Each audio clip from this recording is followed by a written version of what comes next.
Hola, buenas noches. Mi nombre es Dolores Villatoro. Soy del Instituto Tecnológico de Tijuana, de la carrera Ingeniería Industrial, en la materia Probabilidad y Estadística, impartida por el profesor Juan José Morales Ibarra. Vamos a hablar sobre los fundamentos de la probabilidad en el tema conceptos básicos de probabilidad. Primero que nada, vamos a hablar de algunas notaciones de probabilidades, cómo se denotan. Eh, Vemos que la letra P denota una probabilidad, la letra A, B y C denotan eventos específicos y la letra P paréntesis A denota la probabilidad de que ocurra el evento A. Son tres formas de calcular las probabilidades de un evento. Una de ellas es por la aproximación de la probabilidad por frecuencia relativa. La otra forma es el método clásico de la probabilidad. En este se requieren resultados igualmente probables y también están las probabilidades subjetivas. Es otra forma de hacer cálculos de probabilidad. Primero vamos a hablar sobre la aproximación de la probabilidad por frecuencia relativa. Este método consiste en observar y contar el número de veces que ocurre el evento A. Y aquí nos muestra una fórmula. La probabilidad de A es el número de veces que ocurrió A entre el número de veces que ocurrió el procedimiento. A continuación hay un problema que es sobre la probabilidad de que un automóvil sufra un accidente y nos plantea el problema. Calcule la probabilidad de que un automóvil seleccionado al azar en Estados Unidos se accidente durante este año. Dice que en un año reciente, de un total de 135.670.000 automóviles registrados en Estados Unidos, según datos de Statistical Abstract of the United States, 6.511.100 se accidentaron. Esto lo vamos a representar con la fórmula que tenemos acá arriba y lo podemos plantear de la siguiente manera. La probabilidad de accidentes, como es el número de veces que ocurrió A, en este caso el número de veces el número de automóviles que se accidentaron son los 6.511.100 entre el número de veces que ocurrió el procedimiento, en este caso son los 135.670.000 automóviles. Nosotros al hacer esta división nos da un resultado de 0.048. Esta es la probabilidad de que un auto de los que se seleccionan tenga la probabilidad de accidentarse. El método es el método clásico de la probabilidad. En este método dice que se requieren resultados igualmente probables y nos dice, suponga que un procedimiento dado tiene n de eventos simples y distintos y que cada uno de esos eventos simples tiene la misma posibilidad de ocurrir. Si el evento A puede ocurrir en S de estas n de formas, entonces la fórmula se representa de la siguiente manera. La probabilidad de A es el número de veces que ocurrió A, se denota con una S, y el número de eventos simples diferentes se denota con la letra N. El ejemplo de probabilidad de ganar el premio mayor es un ejemplo que se debe desarrollar aquí y nos plantea el problema. Determinar la probabilidad de ganar el premio mayor de la lotería al seleccionar 6 números entre 1 y 60. Cada combinación tiene las mismas probabilidades de ocurrir, como puede ganar el premio mayor como no. Entonces, aquí vamos a hacer, lo primero que tenemos que hacer en este caso, tenemos que hacer esta operación que se llama combinación. Y en este caso, tenemos que agarrar el dato, en este caso agarramos el número 60, porque tenemos un dato, tenemos los números del 1 al 60, vamos a agarrar el 60, que es el de mayor valor, y vamos a hacer la combinación con los 6 números que seleccionamos. Tenemos que sacar esta combinación para poder darnos cuenta nosotros qué, mm, qué probabilidad hay entre estos números, entre estos 6 números que se agarraron de los 60 números. Entonces, nosotros al hacer esta combinación en la calculadora, nos dice Vamos a agarrar y colocar aquí el 60 y vamos a combinarlo con los 6 números que tomamos, que seleccionamos. En este caso le vamos a poner igual y nos da un total de 50.638.060. Estos 50.638.060 los vamos a dividir entre uno porque es uno, es una la posibilidad que estamos tomando, ¿no? De ganar el premio. Entonces, en este caso, tenemos que hacer esta división. Eh, Hacemos la división de uno entre 50.638.060 y nos da este resultado que convertido a decimales nos dice que es un 1.9974 a la menos 8. En este caso, este menos 8 aquí, este exponente menos 8 que nos da aquí, le eh, tenemos que recorrer al 0, el 1 hacia el decimal y de ahí recorrer los 7 ceros, ¿no? Entonces, en este caso, como el 1.99 se redondea a 2, este es nuestro resultado al recorrer los 8 dígitos del 0 del decimal. Entonces nos da 0,00002. Esta es la posibilidad de ganar el premio mayor tomando en cuenta esta selección de números y la cantidad de números que es el 1 al 60. La otra forma de hacer un cálculo de probabilidad es por medio de las probabilidades subjetivas. En este caso, la probabilidad de A dice que es la probabilidad del evento A, se estima en base al conocimiento de las circunstancias relevantes. Y nos pone aquí un ejemplo. La probabilidad de que un astronauta sobreviva en una nave espacial. Dice estimar la probabilidad de que un astronauta sobreviva en una misión en una nave espacial. Los expertos consideran los eventos pasados, junto con los cambios en las tecnologías y las condiciones para hacer una estimación de la probabilidad. En el ejemplo eh, nos menciona también aquí que hasta la publicación de este libro, los científicos de la NASA estimaban una probabilidad de 0.99. Entonces, eh, ¿qué quiere decir con esto? Que este porcentaje lo están basando en experiencias de los expertos y en los cambios que han habido. Entonces, está básicamente tomada de circunstancias relevantes del caso. Entonces, en este caso no es necesario hacer ningún tipo de este cálculo a través de números porque se basa principalmente en circunstancias relevantes. Por último, tenemos aquí un ejercicio que tenemos que desarrollar sobre el género de los hijos. Eh, Aquí nos dice el ejercicio, analice la siguiente lista de los 8 resultados posibles cuando una pareja tiene 3 hijos. Aquí nos dan los 8 eventos. Está la columna del primer hijo, una columna sobre el segundo hijo y otra columna más sobre el tercer hijo. Entonces, hay 8 eventos, 8 posibles combinaciones. Entonces, aquí nos plantea el problema que debemos de calcular la probabilidad de cada evento.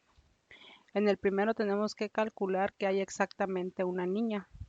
En el segundo que hay exactamente 2 niñas y en el tercero que todos sean niñas. Por el tipo de problema planteado, llegamos a la conclusión que en este se tiene que utilizar el método clásico de la probabilidad, en el que eh, deben de deben de tener la misma probabilidad de resultado, ¿no? En este caso, o puede ser niña o niño. Entonces, ¿cómo vamos a hacer para desarrollar el evento, el planteamiento del problema? En el caso aquí que hay exactamente una niña, tenemos que tomar en cuenta que tenemos esta tabla de combinaciones. Entonces, tenemos 8 eventos.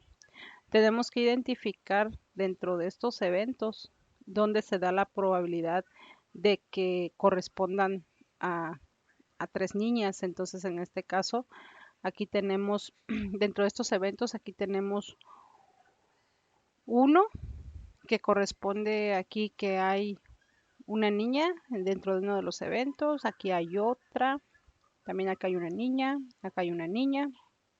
Entonces, con esta revisión llegamos a la conclusión que de estos 8 eventos tenemos 3 probabilidades que corresponden a una niña. Entonces, en este caso, la probabilidad de que se dé una niña en 3 nacimientos sería eh, la división de las 3 probabilidades entre los 8 eventos posibles. En este caso nos da un resultado de 0.3750. Si lo convertimos a porcentaje, nos da un 37.5%. En el siguiente planteamiento, que hay exactamente 2 niñas, se desarrolla de la misma forma. Vamos a identificar aquí dentro de esta tabla de combinaciones dónde se están dando este caso de 2 niñas, en cuántos eventos se está dando. Entonces aquí identificamos uno, aquí identificamos otro y aquí identificamos otro. En este caso se hace, la operación es igual que la anterior porque estamos buscando 2 niñas en 3 nacimientos. Entonces, basado en eso, pues identificamos 3 posibilidades entre los 8 eventos que hay. Entonces, en este caso, pues igual hacemos la división con la calculadora. Le vamos a poner acá las, los 3 octavos y nos da como resultado el punto 37, el punto 3375 que convertido en porcentaje nos da un 37.5%. Las dos operaciones son iguales. Ahora, en el caso último, que nos dice que todos sean niñas, igual dentro de esta tabla tenemos que identificar en cuántos eventos se está dando el nacimiento de 3 niñas. En este caso, nada más lo identificamos en un evento y la operación corresponde a la misma con la calculadora. Vamos a hacer la división de un nacimiento entre los ocho eventos, ¿no? Entre los 8 nacimientos vamos a identificar uno porque fue uno el que encontramos y nos va a dar el total de 0.125 que multiplicado por 100 nos va a dar el porcentaje que equivale a 12.5%. Entonces, la probabilidad de que en un nacimiento salgan 3 niñas es del 12.5%. Así es como se quedaría resuelto el ejercicio sobre el género de los hijos. El siguiente tema que vamos a ver es la regla de la suma. En la regla de la suma vamos a definir qué es la notación de la regla de la suma. Dice que hay eventos compuestos. Es cualquier evento que combine 2 o más eventos simples. En este caso aquí tenemos un dibujo donde podemos ver cómo está desarrollada estas notaciones que están aquí para poderlas interpretar. La probabilidad dice es A o B. Entonces, la probabilidad A es esta área oscura. La probabilidad B es la más clara.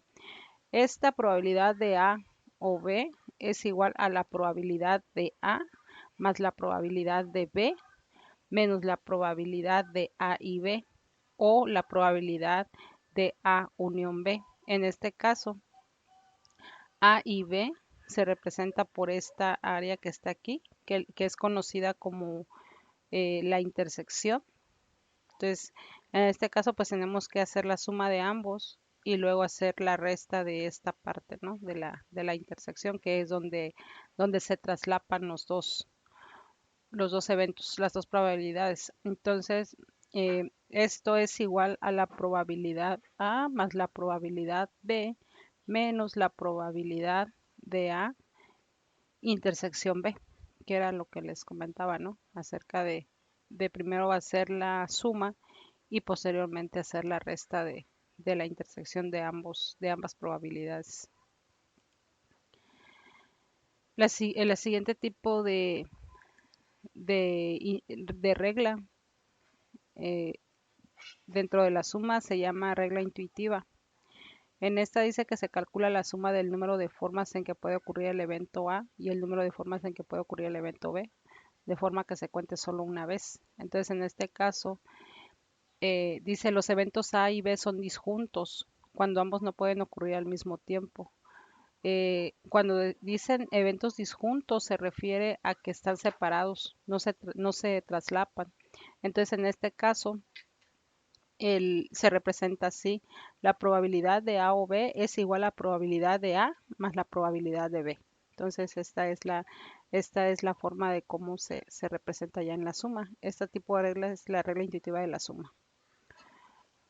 Luego nos vamos a los eventos complementarios de una suma. En los eventos complementarios dice que es calcular la probabilidad de que un evento A no ocurra. Su denotación es A con con un guión en la parte de arriba. Entonces, la regla de la suma dice que para eventos complementarios disjuntos se representa así. La probabilidad de A o A con el guión arriba, que es esta. La probabilidad A con la probabilidad de A con el guión, que es toda la parte de afuera, queda igual a la probabilidad de A más la probabilidad de A con el guión. Todo esto hace un total de 1. Entonces, en este tipo de, de eventos complementarios tiene que tomarse en cuenta todo, tanto lo que está por dentro como lo que está por fuera. Entonces, todo esto en representación de 1. Vamos a explicar el siguiente ejemplo basándonos en la regla de la suma en la prueba de polígrafo. Dice, suponiendo que se elige al azar a una de las 98 personas que fueran sometidas a la prueba, calcule la probabilidad de elegir a un sujeto con un resultado de prueba negativo o que no mintió. Aquí nos muestra una tabla de cómo está distribuido y aquí en la parte de arriba nos dice el sujeto realmente mintió y aquí nos da unos resultados donde dice no, no mintió, fue en 15. Sí mintió fueron 42, no mintió fueron 32 y sí mintió fueron 9. Y aquí en esta parte nos marcan los resultados de la prueba. En los resultados de prueba positivo nos dice aquí que fueron 15 y aquí que fueron 42. Y en los resultados de prueba negativo nos dice que aquí fueron 32 y aquí fueron 9. Cada uno se representa así como falso positivo porque el resultado de prueba positivo fue 15, o sea que sí mintió, pero en realidad no mintió. Por eso se considera un falso positivo. En el caso del verdadero positivo es porque el resultado de prueba arrojó un positivo de 42 que sí mintieron y en realidad sí mintieron, por eso es un verdadero positivo. En el resultado de la prueba negativo nos dice que es un verdadero negativo porque según el resultado de la prueba, 32 no mintieron y en realidad no mintieron. Pero también nos dicen que 9 salió negativo, pero en realidad sí mintieron, por eso este 9 se considera un falso negativo. Entonces vamos a solucionar el ejemplo. Dice, suponiendo que se elige al azar a una de las 98 personas que fueron sometidas a la prueba, calcule la probabilidad de elegir a un sujeto con un resultado de prueba negativo o que no mintió. La solución es la probabilidad de negativo o no mintió o la probabilidad de negativo unión no mintió. Aquí nos dice, ¿no? Entonces la representación de la suma. Dice, la probabilidad de negativo más la probabilidad de no mintió, menos la probabilidad de negativo, intersección no mintió, entre el total del espacio muestral. Entonces vamos a buscar en la tabla la probabilidad de negativo. Aquí en la tabla nos dice negativo fueron 32 y 9. Aquí está el 32 más el 9. Luego nos dice la probabilidad de que no mintió. En la tabla nos dice de que no mintió es de 15 y 32. Lo representamos aquí en la suma. Las 15 más las 32. Menos la probabilidad de negativo, intersección no mintió. Entonces, la probabilidad de negativo de la prueba está aquí y que no mintió está aquí, se ubica en este lado. Entonces son 32. Entonces sería menos el 32 entre los 98 que son que es el total de la muestra. Si nosotros hacemos la suma en la calculadora, vamos a ver que son 32 más 9, nos da un total de 41, más el 15 más 32, nos da un resultado de 47, menos el 32, que es el de la probabilidad negativa, intersección no mintió, entre 98. Entonces, a ver, vamos a hacer, aquí nos dio 47 en este resultado, menos 32, nos da un total de 15. No, esto está mal. A ver, es, no, a ver, vamos a hacer la suma de 41 más el 47 menos el 32, nos da un total de 56, que es el resultado que tenemos aquí, entre el 98, que es el total del espacio muestral. 56 entre 98 nos da un total de 4 séptimos, convertido en decimal, nos da un resultado de .5714. Este .5714 es la probabilidad de que se elija un sujeto con un resultado de prueba negativo o que no mintió, o sea, el que está en este espacio, ¿no? El de negativo y que no mintió, que es el del punto de la intersección. Luego vamos aquí a desarrollar nuestro ejercicio. Igual está basado en la prueba del polígrafo. Igual tenemos los mismos datos, pero aquí el planteamiento del problema pues cambia. Dice, suponiendo que se elige al azar a una de las 98 personas que fueron sometidas a la prueba, calcule la probabilidad de que el sujeto tenga un resultado de prueba negativo o haya mentido. En este caso, pues la fórmula es la misma. Lo único que vamos a hacer aquí pues es igual ubicar los datos cómo los vamos a representar aquí.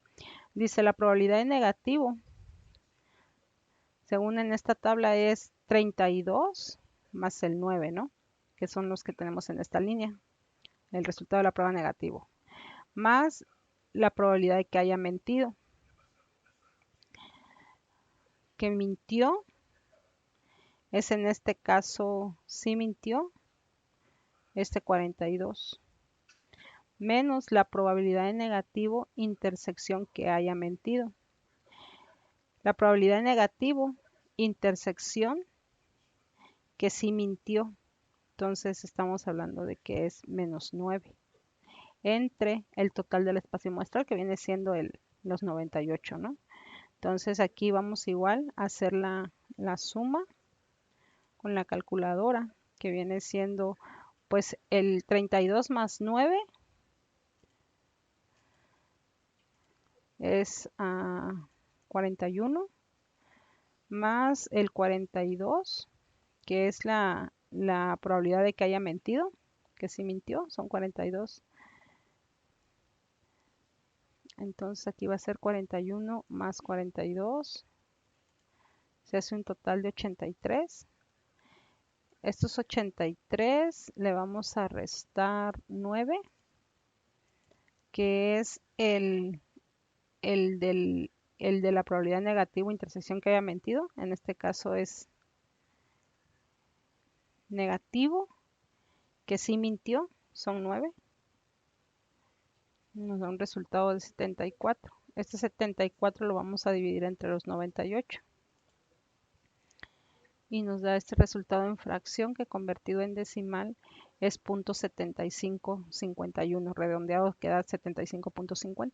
Entonces, en este caso, nuestro resultado es que el 0.7550 es la probabilidad de que el sujeto tenga un resultado de prueba negativo, pero que se haya mentido. Este es nuestro resultado, ¿no? del problema. Ahora vamos a hablar acerca de la regla de la multiplicación. Vamos a mostrar aquí cuál es la fórmula de la regla formal de la multiplicación. Aquí nos dice que es probabilidad de A y B es igual a probabilidad de A por probabilidad de B condicionada a la probabilidad de A. Entonces, en este diagramita que tenemos aquí nos muestra la regla intuitiva de la multiplicación. Es una manera fácil de poderla interpretar.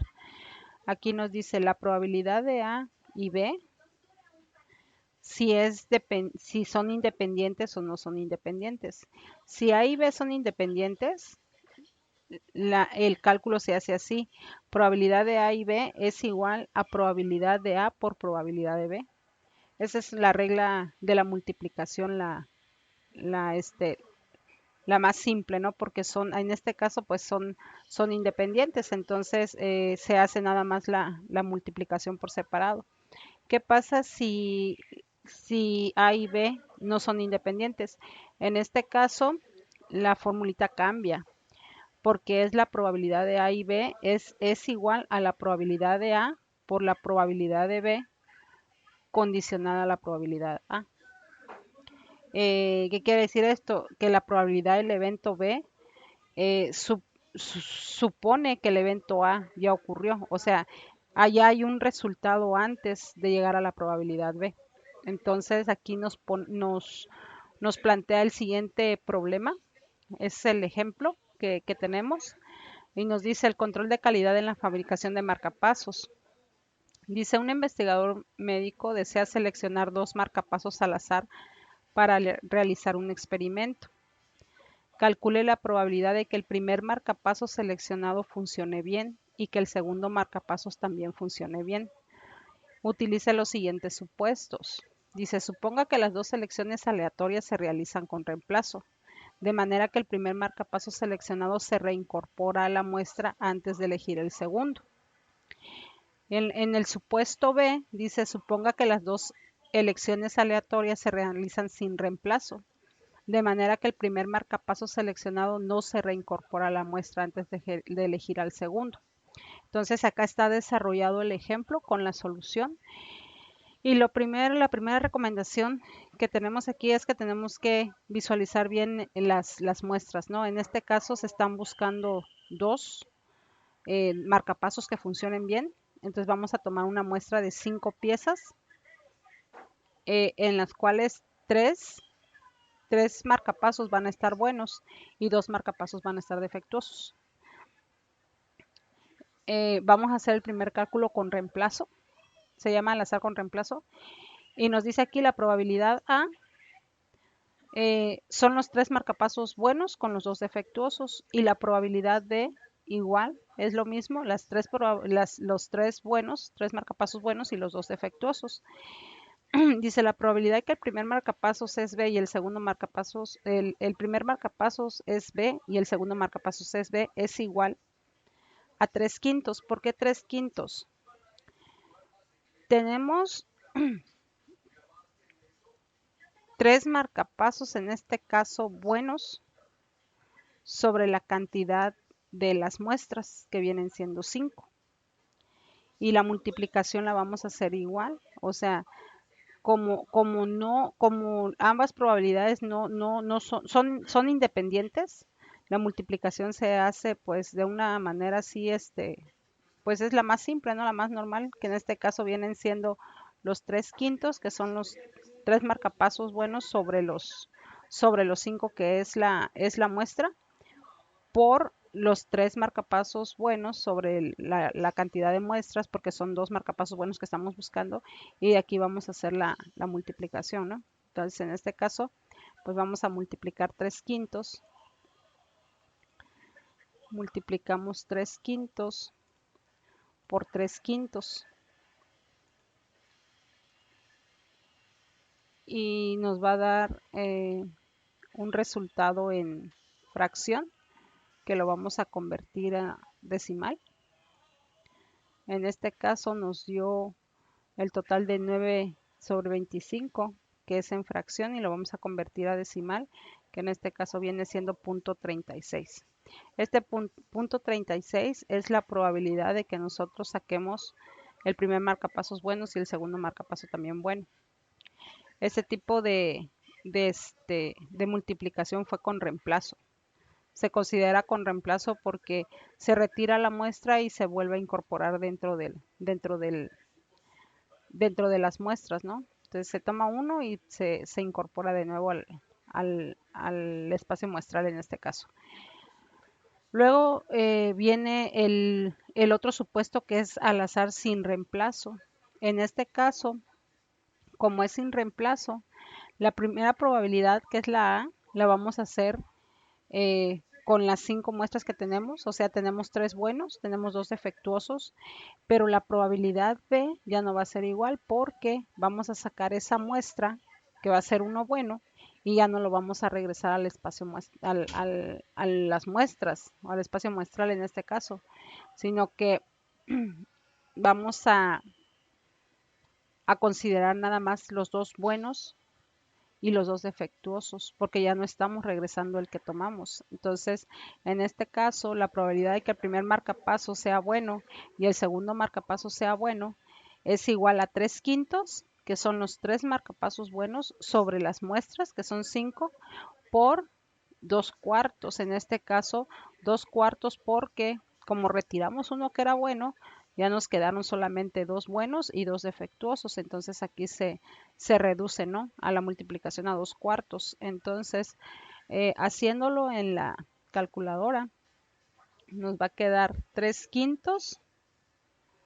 En este caso, 3/5 por los 2/4, que fue el segundo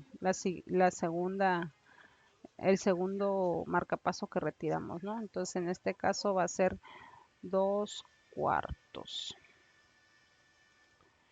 y nos va a dar un resultado igual en fracción, que en este caso son 3/10. Aquí lo tenemos representado como 6/20, pero aquí ya la calculadora nos lo muestra de una manera simplificada, ¿no?, que ya viene siendo 3/10.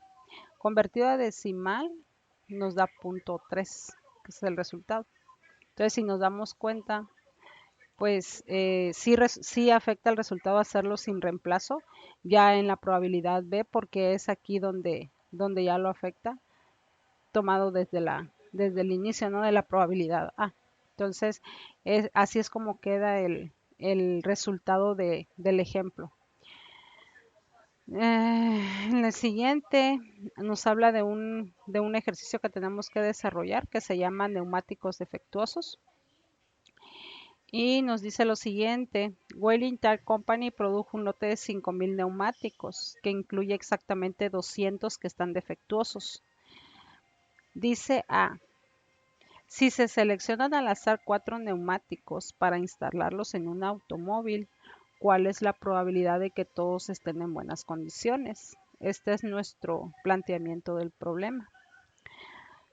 Aquí está desarrollado el problema, y aquí pues voy a explicar, ¿no?, en qué consiste el desarrollo, cómo lo desarrollé. La solución del ejemplo: de un lote tengo 5,000 neumáticos. De esos 5,000 neumáticos tengo 200 malos. Por tanto, a los 5,000 le voy a quitar los 200 malos y me van a quedar 4,800 neumáticos supuestamente buenos. La cantidad de neumáticos total entre buenos y malos son 5,000. Entonces aquí voy a sacar yo mis muestras. Lo voy a hacer al azar con reemplazo. Voy a utilizar ese método. Entonces, mi primera muestra, yo voy a tomar los 4,800 neumáticos buenos sobre mi cantidad o sobre mi espacio muestral, en este caso sobre los 5,000 neumáticos buenos y malos. Entonces, mi resultado va a ser 0,96. Al sacar yo un neumático, voy a tener un resultado de 0,96. A ver, aquí les voy a hacer en la calculadora. Los 4,800 neumáticos que me quedaron entre los 5,000, que es el total de las muestras, me da 0,96. Esto cuando haga yo la primera muestra. Cuando haga la segunda muestra, voy a hacer la misma operación. Voy a dividir de nuevo los 4,800 que tengo entre los 5,000 y también me va a dar el 0,96. La diferencia es que cuando yo saque la segunda muestra, voy a multiplicar el 0,96 por el 0,96, porque esa es la regla de la multiplicación. Y aquí mi resultado se va a reducir a 0,92. Cuando yo saque mi tercera muestra, lo voy a hacer igual sobre el mismo valor, sobre los 4,800, entre los 5,000, que es mi total, y me vuelve a dar otra vez el 0,96. Pero en mi tercera muestra, yo voy a multiplicar mis tres resultados, 0,96 por 0,96 por 0,96. Y aquí voy a anotar yo que aquí ya me redujo más y ya me dejó a 0,8847. Cuando yo saque mi cuarta muestra, voy a hacer exactamente la misma operación, pero voy a seguir aplicando la regla de la multiplicación. Y en este caso, voy a volver a multiplicar el resultado por 0,96. En este caso, me da 0,8493. Este resultado se va reduciendo porque cada que saca una muestra, la probabilidad se va reduciendo. Entonces, este resultado va saliendo a través de la multiplicación que se va realizando. Entonces, aquí abajo, pues igual le puse la conclusión, ¿no? Este resultado es porque cada vez que se toma un neumático, se va reduciendo la probabilidad que salga un neumático bueno. Entonces, para mí el resultado final sería este, 0,8493. Esa es la probabilidad de que los 4 neumáticos lleguen buenos al momento de instalarlos. Ok, bueno, pues aquí termina mi presentación junto con mis ejercicios. Gracias.